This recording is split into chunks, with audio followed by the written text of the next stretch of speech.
Sometimes, it takes just one sentence to unravel years of silence. It was supposed to be an ordinary family brunch, mimosas clinking, polite laughter, the same old table with the same old smiles. But when my grandfather lifted his glass and casually mentioned the apartment he bought for me, everything stopped. Conversations froze. Faces turned. And in that moment, I realized the truth I had swallowed for years was about to surface. I thought I had made peace with living in a dark, windowless basement. I thought I'd accepted the silence from my family, the invisibility, the struggle. But that day, in front of everyone, my grandfather gave me something far more powerful than an apartment. He gave me the truth. And once it came to light, nothing, and no one, would ever be the same again. The restaurant's glass doors swung open onto a flood of late-morning light as we settled at our favorite corner table. Silver mimosas caught the sun's gleam. My family's laughter served as a gentle soundtrack to what should have been a warm celebration. Grandfather, ever the picture of pride in his crisp blazer, lifted his flute in a toast. "To Kayla, may you always love the apartment I got you." For a heartbeat, the world stood still. The gentle clink of my spoon against the porcelain plate froze midair. My mother's painted lips parted in confusion.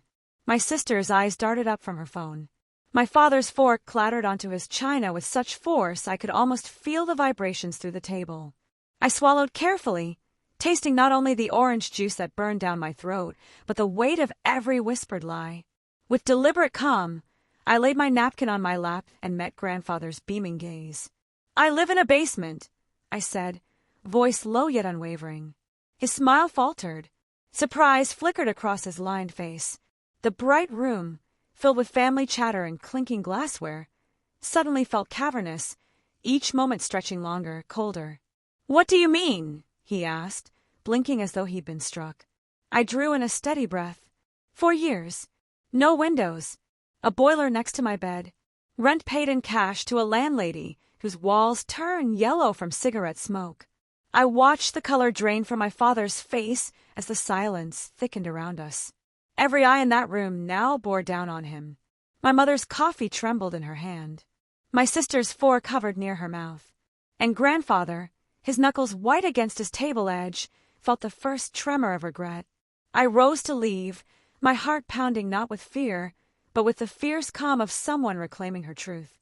Chairs scraped as I slipped past them, each stifled gasp and choking sob becoming fuel for the fire burning in my chest. I did not look back. Outside, the hallway was hushed. The rage in my veins roared louder than the whispers behind me. But before I could vanish into the corridor, I heard grandfather's voice, soft, sorrowful, urgent. "Kayla, wait!" I paused, hand on the doorknob, as the brilliant Sunday sun cut through the glass. In that moment, I realized that everything I thought I'd lost, dignity, hope, family, was poised on the brink of discovery. And I was ready to meet the truth head-on. I turned slowly, heart pounding beneath my ribs like a drum that wouldn't quiet. Grandpa stood there, just outside the restaurant doors, not as the cheerful patriarch he had been minutes ago, but as a man cracked open by disbelief. His shoulders sagged under the weight of a truth he had never suspected. And for the first time in years, I saw something raw in his eyes. Sorrow, yes, but also shame. "You seriously never got the apartment?"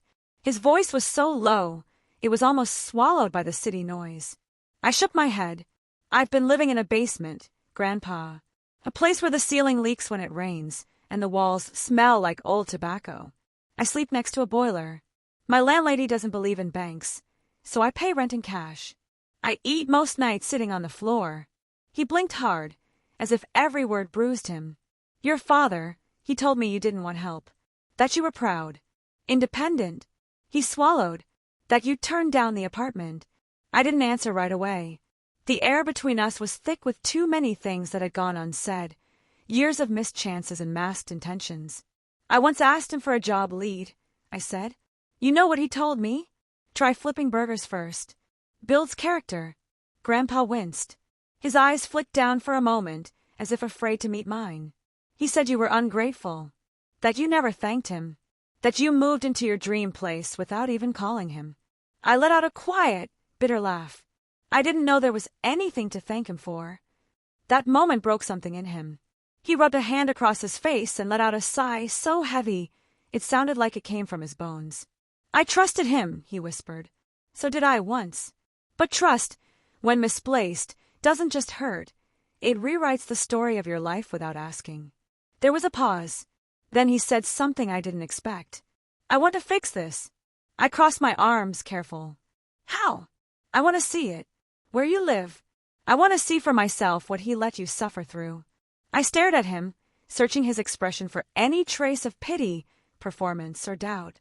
But there was only resolve. A quiet fury, not at me but for me. Okay, I said finally. Let's go.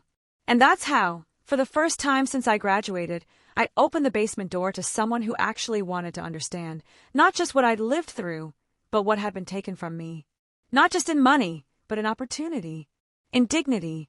What he would see next wasn't just a rundown space. It was the wreckage of a lie, and the beginning of a reckoning. Ask ChatGPT. The drive to my place was mostly silent. Grandpa sat in the passenger seat, hands folded tightly in his lap, eyes watching the streets blur by. He didn't try to make small talk. Maybe he knew. Some truths don't need to be narrated, just witnessed. When we pulled up outside the aging brick building, I parked by the crumbling side steps. The kind no one fixes because no one really cares. He hesitated for a moment before getting out, glancing at the chipped paint on the handrails, the overgrown weeds creeping through the cracks. I led him down to the basement door. The motion sensor light above us flickered once, then dimmed to a dull orange glow. The scent of old cigarette smoke met us like an unwelcome host. Welcome to my palace, I said, half joking, half numb. I unlocked the door, pushed it open, and let him step inside first. He walked in slowly, his gaze taking in the second-hand couch with a torn armrest, the leaning bookcase stacked with books I couldn't let go of, the bed squeezed next to a humming laundry machine, the stained ceiling tiles that looked like they hadn't been replaced in decades. He didn't speak. He just sat on the edge of my bed, hands resting on his knees, and exhaled, long, low, and filled with a sadness I hadn't seen on his face before. This, he finally said, is what you've been living in? I nodded. Since college ended, his eyes glistened, the silence between us no longer awkward, but reverent. He was grieving something deeper than just a misused inheritance. He was grieving the years, the missed calls, the holidays when I'd said I was too busy because I couldn't bear to pretend anymore. He told me he was saving the rest for your wedding, Grandpa said softly. At the time, that made sense. I shook my head. There is no rest. There was never a plan. You gave him $70,000, and it vanished the moment it hit his account. Grandpa looked at the floor, then back up at me. There was no denial, no defensiveness, just understanding and a growing fire. Not anymore, he said, rising slowly to his feet. Tomorrow we're going to the bank, and to a lawyer, and after that, he paused. Your father and I are going to have a very long conversation. I didn't smile, but something shifted inside me. For so long, I had been screaming into the silence, begging someone, anyone, to see me, to believe me. And now, at last, the silence was breaking. He had seen, and he wasn't just going to apologize. He was going to act. Ask ChatGPT. The next morning felt different. Not because of the burnt coffee wafting from the kitchen or the sound of birds beyond the cracked window, but because I woke to Grandpa's voice. Firm, unshaken, speaking into his phone with a clarity that cut through the air like a blade. I don't care if it's Sunday, Howard, he said. Find the paperwork. I want every transfer traced, every cent. And draft a letter revoking Daniel Whitmore's financial authority, effective immediately. I stood barefoot in the hallway, wrapped in a threadbare hoodie, silently listening. His voice, usually warm and nostalgic, was now steel-cold, purposeful. This wasn't the man who brought me peppermint bark at Christmas or played old Sinatra records after dinner. This was a man who'd been lied to, a man who had finally seen the cost of trust misplaced. By noon, we were sitting in a wood-paneled bank office downtown. Everything smelled like old money and polished ambition. The banker, a woman in her 50s with tight lips and precise fingers, scrolled through records on her monitor, occasionally adjusting her glasses as if trying to believe what she was seeing. Yes, here it is, she said at last. A wire transfer of $70,000 from Mr. Whitmore's account to Daniel Whitmore, marked as a gift for Kayla's condo. She turned the screen toward us. There it was. My name. The date. The amount. All of it, exactly as Grandpa had said. But she clicked again. And suddenly, the air went cold. Another transfer appeared, 5 days later. The entire amount moved into a private investment account under Dad's name. No note. No reference. No me. I felt the blood drain from my face. My hands curled into fists in my lap, not out of rage, but resolve. This wasn't a misunderstanding. This wasn't poor communication. This was theft, dressed up as fatherly discretion. Grandpa stared at the screen without blinking. "Can I get a printed copy of all that?" he asked, voice tight but even. "Yes, sir." As she stepped away, he turned to me. "He betrayed you. And he lied to me. This isn't just family drama, Kayla. It's criminal." I nodded slowly, my voice low, steady. "Don't worry, we'll handle it." That word, we hung in the air. Because for the first time in years, I wasn't alone. And for the first time, my truth was louder than his lies. That afternoon, the wheels didn't just turn, they roared. Grandpa and I drove in silence, each of us staring straight ahead as we approached the familiar house I hadn't stepped foot in for years. The white siding, the garden I once helped Mom plant, the porch swing that hadn't moved since I left, it all looked the same. But nothing was the same. We rang the doorbell. Dad answered, casual and unbothered, until he saw Grandpa standing next to me. His face paled in an instant. Behind him, Mom hovered by the hallway, eyes darting with unease. My sister peered from upstairs, sensing a storm. "We need to talk," Grandpa said, voice sharp but contained. "Now's not a great time," Dad started. "Sit," Grandpa interrupted. Not louder, just heavier. We all filed into the living room. Grandpa set a thick folder on the coffee table, but Dad didn't glance at it. He leaned back with the smugness of someone who'd rehearsed 100 justifications. Then Grandpa delivered the first blow. "You told me Kayla was living in the apartment I bought her." A pause. "But she never saw a dime." Dad scoffed, forced a laugh. "Come on, Dad. She's exaggerating. I was holding the money for her future." But his voice cracked halfway through. A subtle falter, like he knew he was losing ground. "Holding it," I said sharp now, while I cleaned bathrooms and ate dinner on the floor. "You told me to stop being lazy, while you invested the money meant to help me live." The room turned silent, the air thick as storm clouds. Mom's hands trembled. My sister stared at her phone, pretending not to listen, but her fingers didn't move. Then Grandpa opened the folder and slid the documents forward. "This is everything," he said flatly. "The transfers, the timestamps, the lies. Dad didn't touch them. I've already spoken to a lawyer. If we need to pursue legal action, we will. But you will pay back every cent. And you will explain yourself to this family." Still no answer. "Daniel," Mom finally whispered, her voice like cracked glass. "Tell me this isn't true." He said nothing, just looked down, and that silence said everything. Grandpa turned to me, softer now. "You'll move in with me next week. I've already called the realtor. We'll find you something proper. Something worthy." I didn't smile. I couldn't, not yet. But as I looked at my father, the man who once told me, "You'll never make it without me," I realized something. He looked small. Not physically, but morally, emotionally. He had spent years casting shadows over my worth. And now, he couldn't even look me in the eye. It wasn't triumph I felt. It was clarity. And that clarity was the beginning of something I never thought I'd have again, peace. The following Sunday, everything looked familiar, but nothing felt the same. Same restaurant, same brunch table, same polished cutlery and folded napkins. But the energy, it pulsed like a live wire.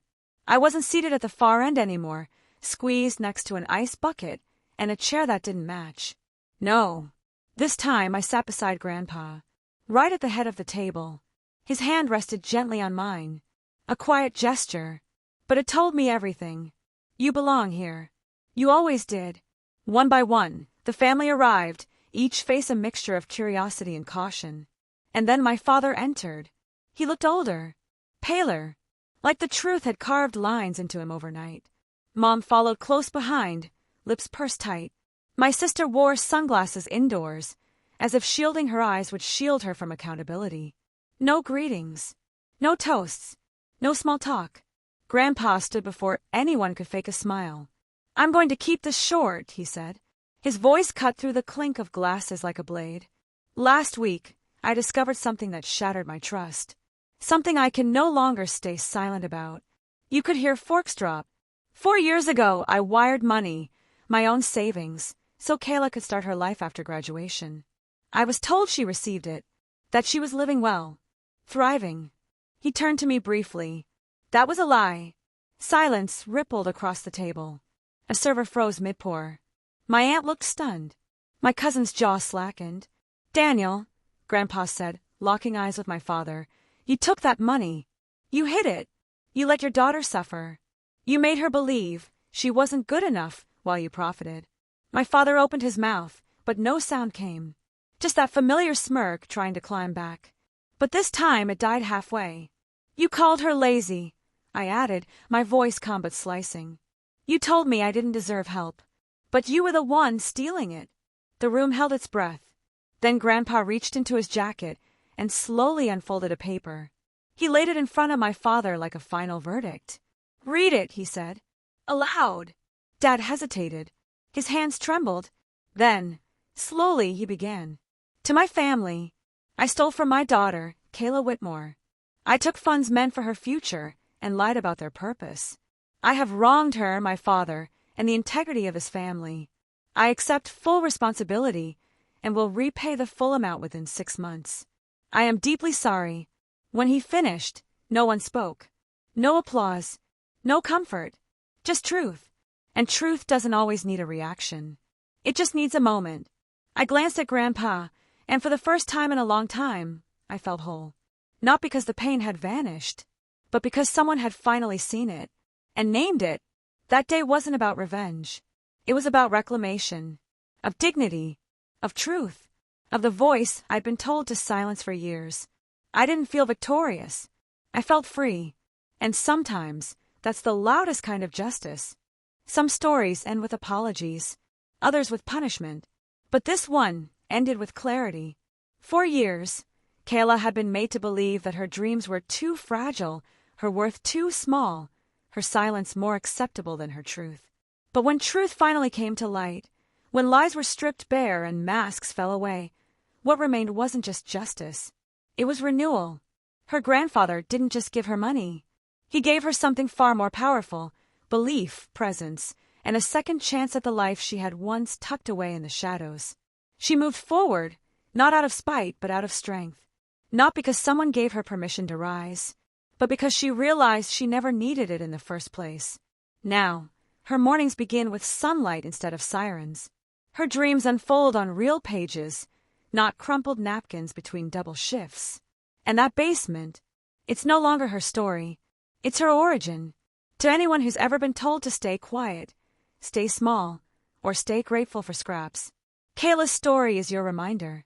You are allowed to take up space, to speak, to reclaim what's yours. And sometimes, all it takes is someone who finally looks you in the eye and says, "You deserve better." Because you do. You always have. Dove, thank you for watching. If this story moved you, don't forget to share it. Someone out there might need to hear it today.